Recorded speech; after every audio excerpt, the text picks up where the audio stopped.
Assalamualaikum warahmatullahi wabarakatuh, and very good evening.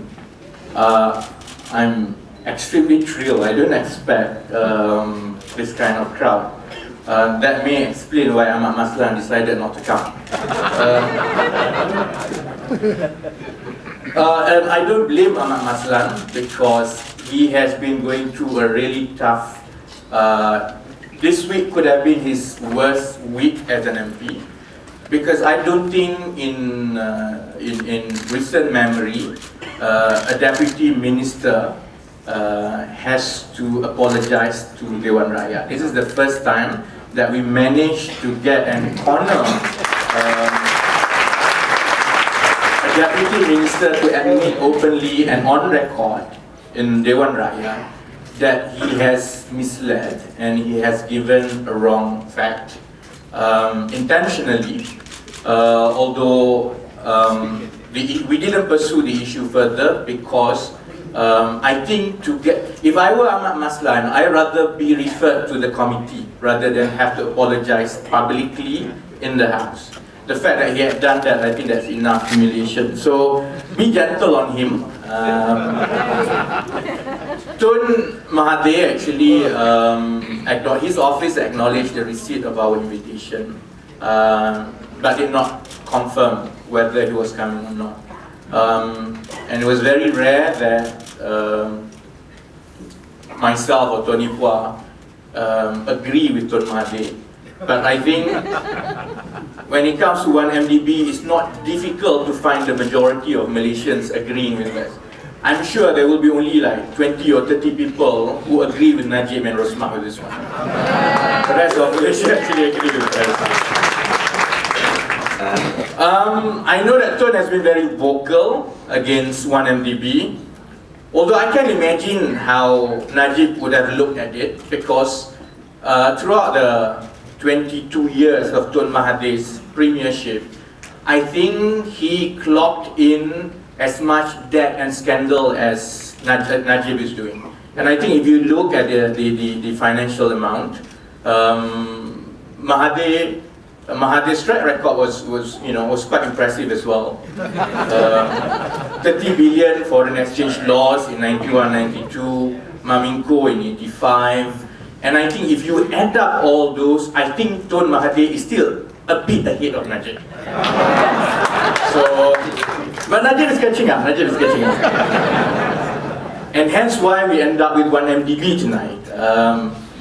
As Cynthia says, it's not nice to always be dragged into scandal. The only consolation I have is not my scandal. But 1MDB is not just about juicy stories. I think this is a serious stuff, because the amount, the quantum, and the audacity of the Prime Minister and a select few people around him to drag the country into this kind of financial liability is something that we had not seen for many years.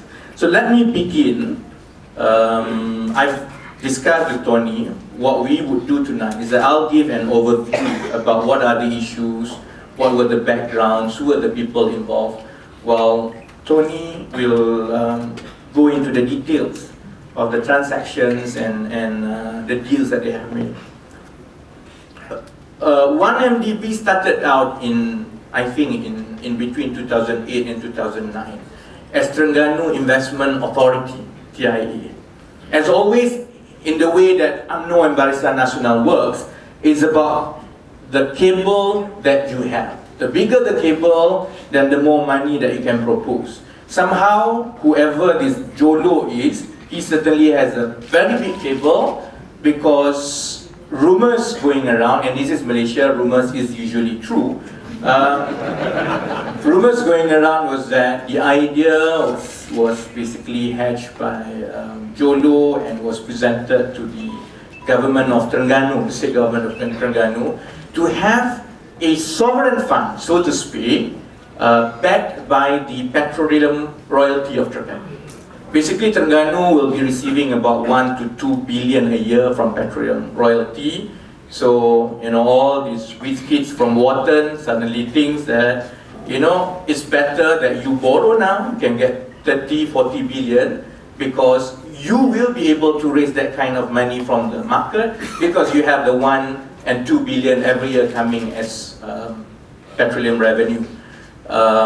Hence why 1MDB started off as Terengganu Investment Authority in 2008 and 2009. I think the Terengganu government, to their credit, and it's astounding because the chief minister at that time was Ahmad Said. He's my neighbor and he's not extremely smart. But when it comes to this, I think maybe because he doesn't understand anything about, you know, these things that Jolo proposed, for whatever reasons, Terengganu state government had cold feet. They felt that it's too risky for them to pack and they have to decouple this whole sovereign fund for Terengganu with the annual petroleum income. So the deal didn't go through. There was no bond or debt raised by Terengganu Investment Authority.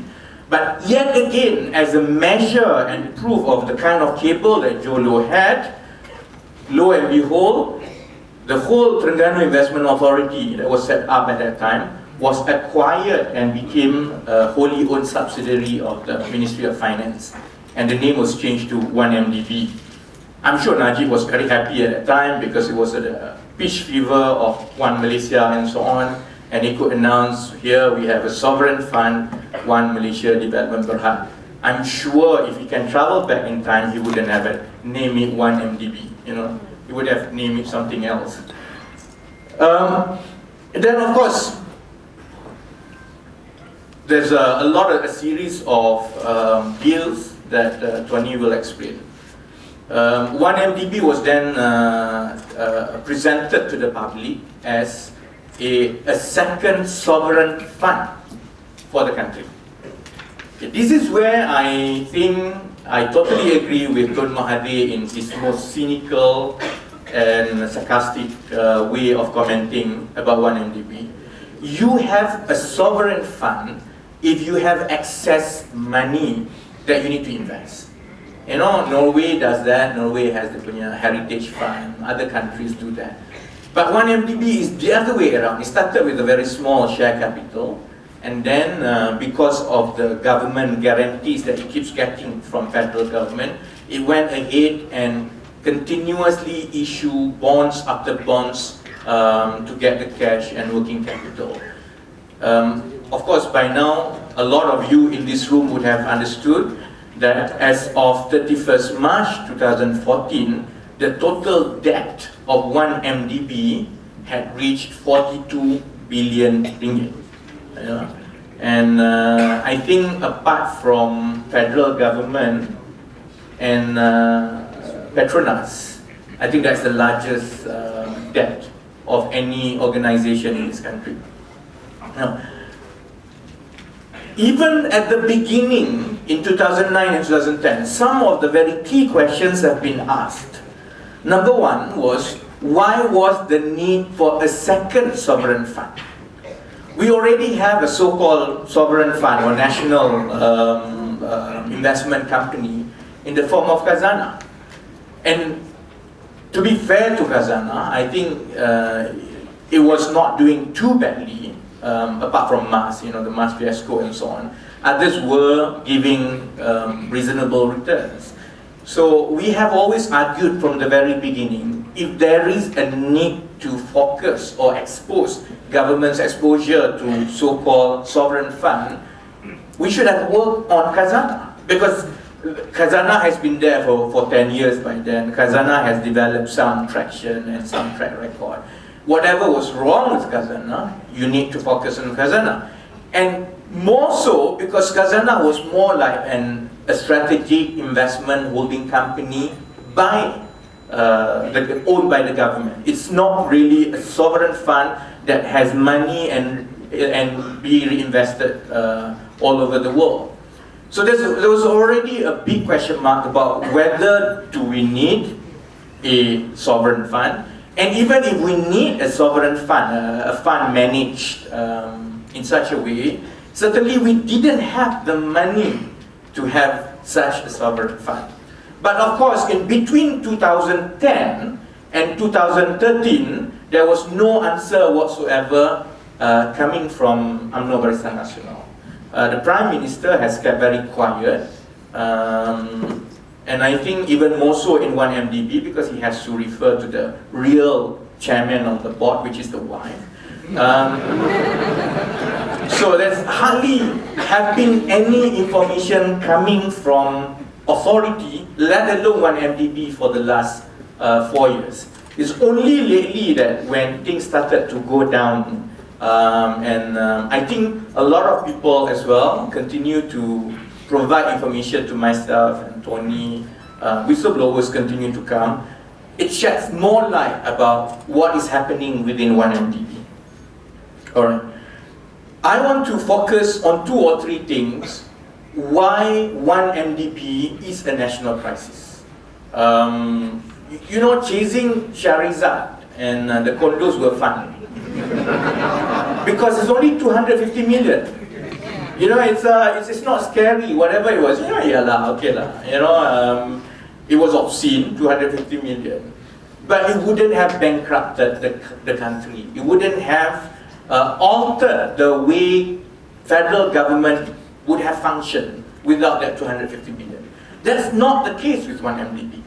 If something happens to 1MDB, it is a national crisis. Not only the amount of 42 billion or whatever exposure that the federal government is facing, but it might trigger a run of our economy. You know, if federal government have to step in and pay for a certain amount of debts, the market will start asking, will start be wondering the ability of the federal government to pay the rest of the federal debts. So there is a real fear that 1MDB can really mess things up economically for us. And that's why I think Tony, myself, and a few others have really been consistently hammering at 1MDB, although we didn't get much traction in the last 1 year. Now, what kind of financial exposure? The last financial reports, financial statements, which took ages for the auditors to sign off. I'm sure there might be some auditors here. I think only PwC which have not tried. I think KPMG, Ernst & Young, and Deloitte have all gone in and have trouble. So let's see whether the next one is KPMG that are brought in. Next one is EY, is it? Next one is PwC, yeah. So all the big 4, the 3 have all gone in and angkat tangan surrender. Let's see how PwC will do it. You know, it took ages for them to file. But the financial liabilities were standing. The loan amounted to 42 billion ringgit. Out of that 42 billion ringgit, what we have ascertained so far, 20 billion, or I will explain a bit more about the 4 billion loan given by Kumpulan Wang Amanah Pension, which is, these ones, the kampung folks, the Malay kampung folks, will understand it as much as they understand the Lembu. You know, if you go and talk about 1MDB and so on, it's quite difficult to explain. But, you know, luckily or unluckily for us, Najib decided to take 4 billion from Kumpulan Wang Amanah Pension, which is the National Pension Fund. You talk about the pension fund has been dragged into this. I think the traction is certainly a lot bigger than the urban. So there's out of that 42 billion financial liability for 2014, at 31st March 2014, at least we have established so far 20 billion will pose a financial guarantee or risk one way or another, whether it's implicit or explicit, whether it is called letter of guarantee, letter of support, or love letter, it doesn't matter. It has severe financial repercussions on federal government. The first 5.8 billion ringgit, which was issued for the first working capital in 2009, that was explicitly guaranteed by federal government. And then in 2011 and 2012, a little known small company, which was a subsidiary of 1MDB then, by the name of SRC International, was given 4 billion ringgit facility from kumpulan wang amanah pension. Now I saw in Twitter and so on, a lot of these UMNO machais complaining that I made up this kumpulan wang amanah pension. They say, oh, there's only EPF. What is this kumpulan wang amanah pension? They should go and read a bit more. In Malaysia, the pension fund for the future is managed by a statutory body called Kumpulan Wang Amanah Pension, in the same way that retirement benefit for private sector is managed by the EPF. EPF manages the gratuity payment for the private sector. There's one body which is not as widely known by the public by the name of Kumpulan Wang Amanah Pension, which manages the savings and the cash flow for future liability of pension of mostly civil servants. In 2011, Kumpulan Wang Amanah Pension, and guaranteed by the federal government, had given a 4 billion facility to 1MDB. They have drawn down 2 billion ringgit. Okay, this is the best part. Reports whether by The Age, by the Business Time, by even New York Times, everyone is looking at 1MDB now. Reports have cited that the proposal submitted to the federal government, Najib basically, in order to get that 4 billion, was to set up a strategic company that can look after the national interest in energy. 1MDB argued that the country requires an energy strategic investment company. Hence, they needed 4 billion. What was the ventures that they proposed to utilize that 4 billion? Okay, some of you could have known this, but a lot of you could have missed the details altogether. When they asked for that 4 billion ringgit from the pension fund, 1MDB proposed to buy a mining company from Mongolia. I really don't understand this obsession with Mongolia. There's a Gobi mining company, Gobi Desert something. So they were arguing that Malaysia need a strategic energy company that can have huge influence in coal mining, and wait for it, in uranium. Tell me, why do we need uranium? But that was the reason given and submitted to the government, and with the kind of cabinet that we have, the government approved it, and therefore 4 billion of the pension fund has been extended as facility and 2 billion has been drawn down. So that was exposure. I'm sure if Ahmad Maslan is here, he's about this high. I make fun of his slide all the time. He basically stands right across of me in Parliament, so we always have these exchanges of words. If Ahmad Maslan is here, he would have argued that 4 billion is no longer a liability, because after the failure of the Mongolian venture, we were told until today there is no Mongolian mines. So the Ministry of Finance have decided to acquire the whole company, and the liability now is federal government's liability. Now I don't care whether it is parked under federal government's balance sheet or whether it's 1MDB. What we are saying is that 4 billion ringgit has been extended to 1MDB, and I think that the 2 billion drawn down is lost somewhere in Mongolia.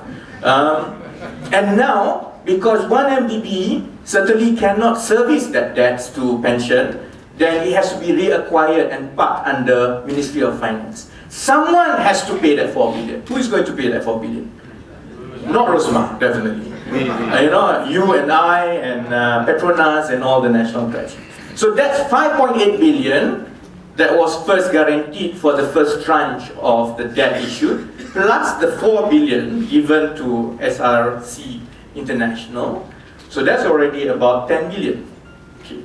And then of course in the last 1 month we've been arguing about this 9.7 billion ringgit debt issuance arranged by Goldman Sachs, and all this debate about whether the letter of support constituted a guarantee or not.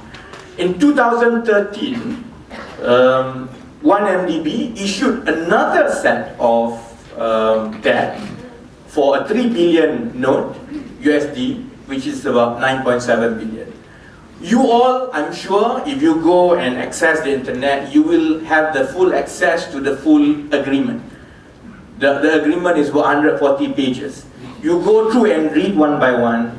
It's very clear that it is a form of guarantee. It's just not called guarantee, that's all, you know. It's like when Najib gives Bream, he says that this is not corruption, this is me helping you. But it is corruption, basically, you know. So, you know, semantics. So if you take those three debt issuance or debt issues that we have known so far, only three that we have known, out of 42 billion, the ones that we can confidently whack them without being sued for the time being, is 20 billion.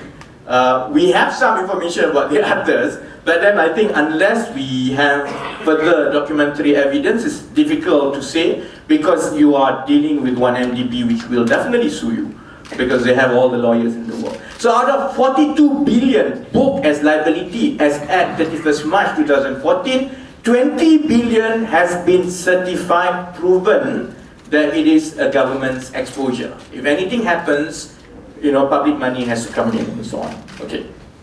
And we know in the next 2 or 3 months, there will be 2 further fund exercise that will further expose the public to higher debts.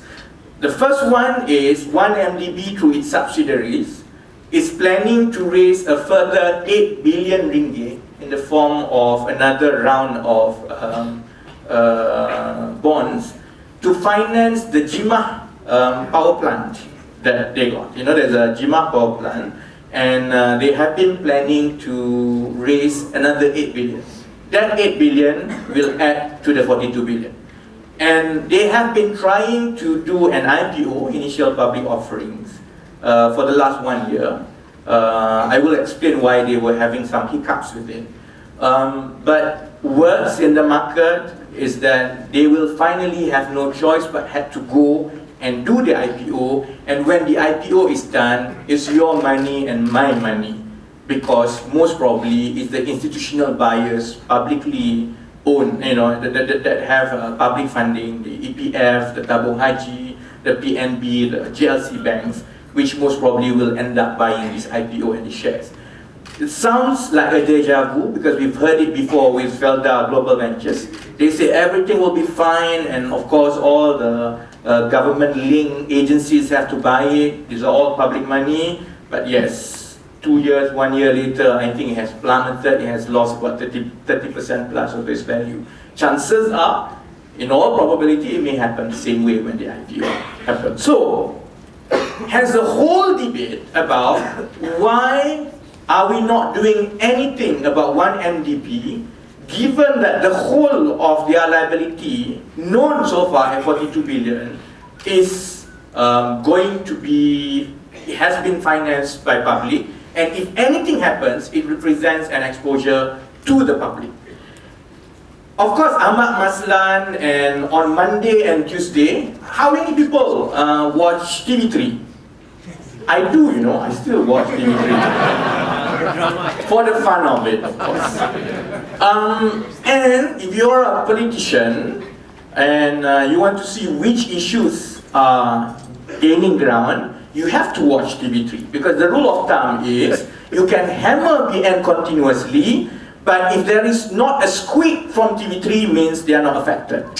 If suddenly you have a special primetime 15 minutes report on how good and beneficial 1MDB is, that means that it is really screwed up. And that happened last Monday. Last Monday, TV3, Bulletin Utama, primetime, dedicated 15 minutes to showcase how much 1MDB will make a difference financially to the country. This is the best brainchild of Najib, supposedly. So you kind of know. And on Tuesday, if you notice all the front page of the mainstream newspapers, the Star, I think NST, carried news one way or another, Berita Harian Utusan, explaining why 1MDB is in a strong financial position. And the argument that is being used over and over again, I will not go into the details, otherwise it's become accounting talk.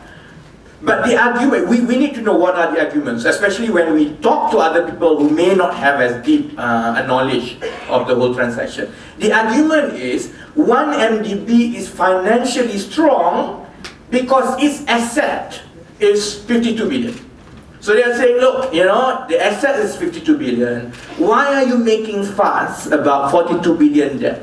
It has a lot of assets. It will be ever. I mean, that scares me, because if they really believe in their own spin, you'll be dead. I mean, if the people in cabinet, if the finance ministry's people actually believe that you can measure how sound the financial position of an organization just by comparing debts against the assets, then, well, there will be Enron all over again.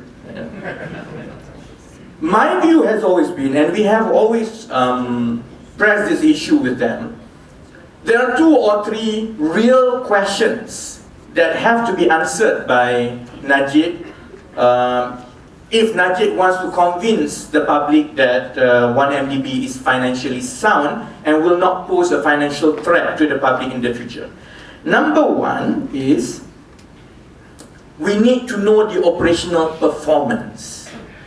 If you are a good company, you will be good operationally.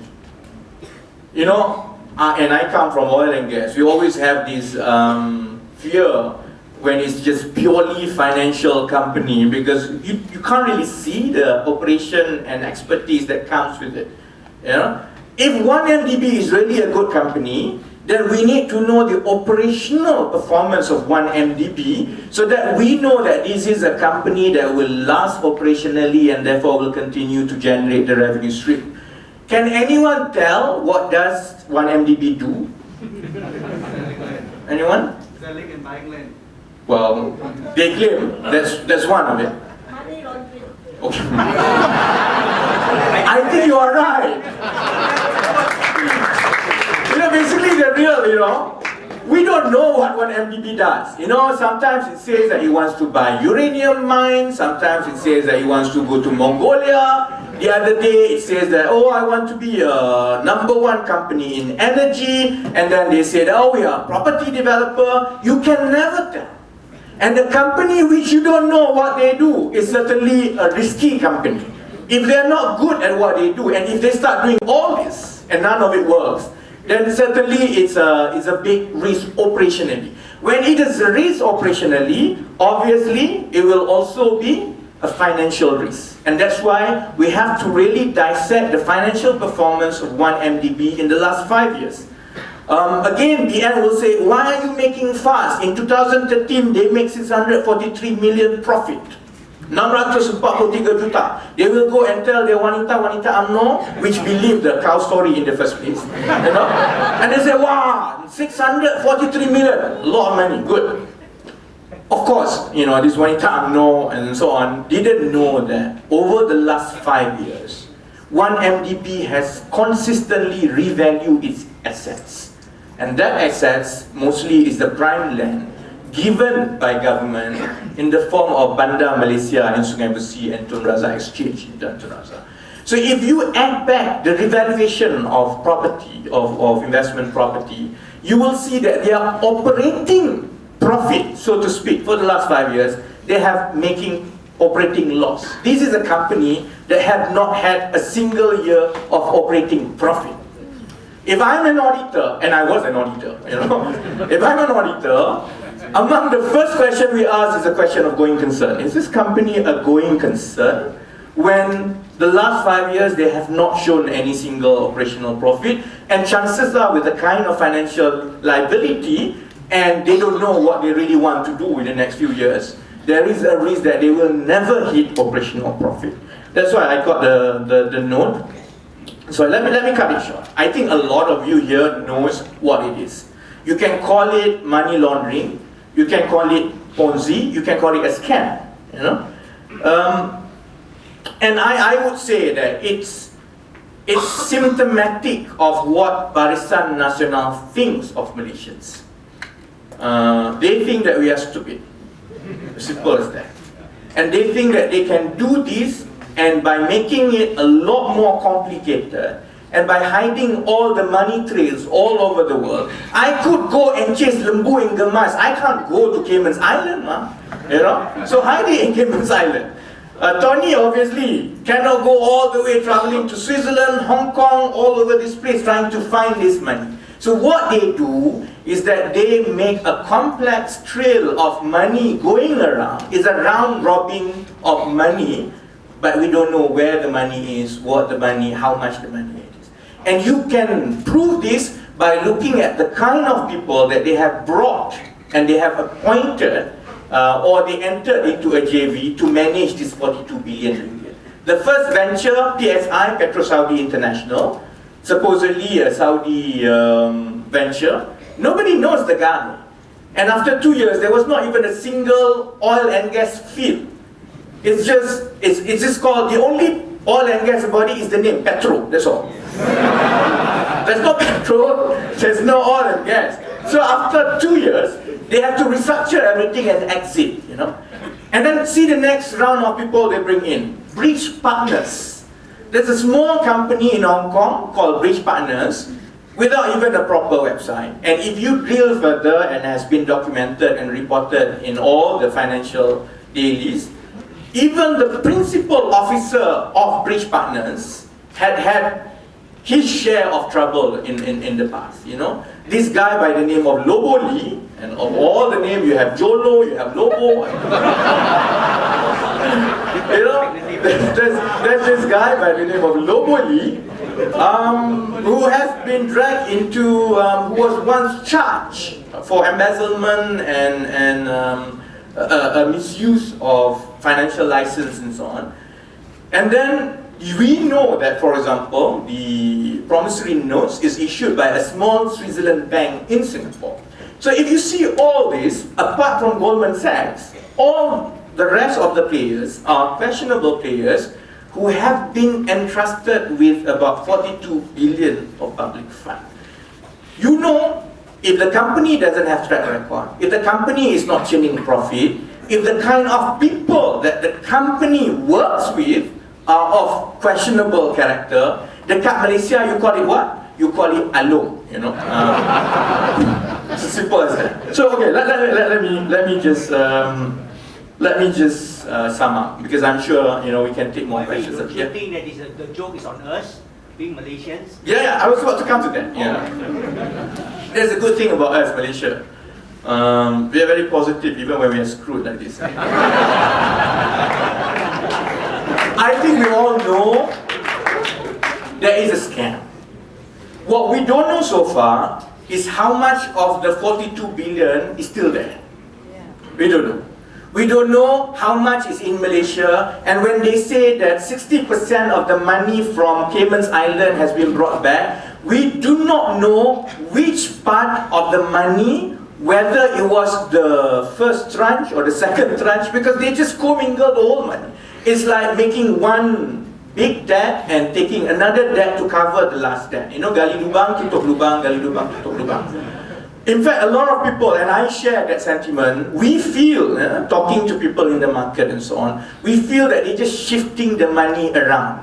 And they will say, every time you press, they say, yeah, we are bringing 7 billion back. Of course, you have 42 billion to play around.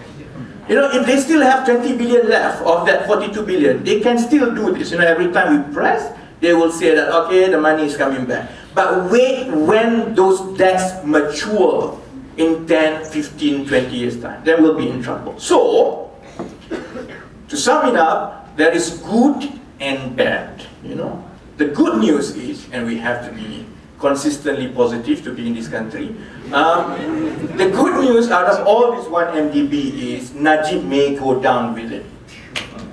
I think it may be the one thing that really finish him off, you know. Although I kind of miss, you know, not seeing Rosmah and Najib joke after that, you know. We we have not had a single First Lady that was or is that entertaining in the last 20 years. So that could be the end of Najib, because I think it comes to a point when it's very difficult to hide 42, 50 billion debts anymore, and it has become an international obsession to uncover what is really 1MDB. That's the good news. Of course, the bad news is, as our friend pointed out, the joke is basically on us. You know, as much as we fear and we think that 1MDB will be insolvent, I hope you will never come to that. Because if any of the debts goes into default, Malaysian government has to step in, and it's not a small amount of money. It's not 250 million, it's not 100 million, it is 5 billion, it is 10 billion. When that happens, we will definitely be in severe financial trouble. The last time any country had to go through this was Argentina, and the kind of country and so on. A severe indebtedness that they have to negotiate with creditors to meet the debt obligation. So let's hope for the best, and that's why I think thank you very much for all who have turned up today, because it is very important for us to keep harping on this issue and making sure as many people as possible understand the real crux of the issue in spite of the complicatedness. They make it complicated so that we give up from understanding. But it is our duty to dissect it and make it understandable so that we can tell our folks, our friends, because we have to stop 1MDB. Not a single day should be left, because if they continue and take more debts, then every day is a bigger risk for us. So hopefully we'll stay on the ball, and hopefully one way or another we will be successful in closing down 1MDB in the way that we chase out Shahrizad out of the cabinet. Thank you very much.